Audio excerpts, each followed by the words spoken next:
আমের ক্যান্ডি সবার পছন্দ। চলুন রেসিপিটি দেখে আসি। আজকে আমি আমের ক্যান্ডি বানাবো, এজন্য কাঁচা আম নিয়েছি। এগুলাকে ছিলে পরিষ্কার করে নিব। এই তো আমগুলো আমি একদম স্লাইস করে কেটে নিয়েছি। এখন আমি চুলায় প্যান বসায় দিয়েছি, ওখানে দিয়ে দিব। পানিতে 1 চামচ লবণ দিয়েছি। এখন আমি হালকা সিদ্ধ করে নিব। আমগুলা হাফ সিদ্ধ হয়ে গেছে। এখন আমি পানি ঝরাইয়ে উঠায় নিব। এখানে 1 কাপ চিনি নিছি, আর আমগুলাও পানি ঝরানি শেষ হয়েছে। এখন আমগুলা এখানে দিয়ে দিব। আমগুলা এইভাবে উল্টায় নিব, নিয়ে 2 ঘন্টা রেখে দিব। এটা কিন্তু হাত দিয়ে একদম নাড়াচাড়া করা যাবে না।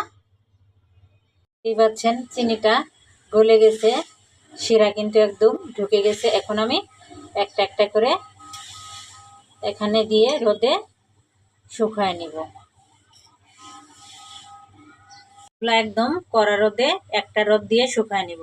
ক্যান্ডিগুলো একটা রোদে আমার শুকায় গেছে। এখন আমি চিনির গুঁড়া দিয়ে মাখায়ে রেখে দিব। এটা কিন্তু অনেক দিন পর্যন্ত সংরক্ষণ করতে পারবেন। বাচ্চারা ভীষণ এই ক্যান্ডিটা পছন্দ করে।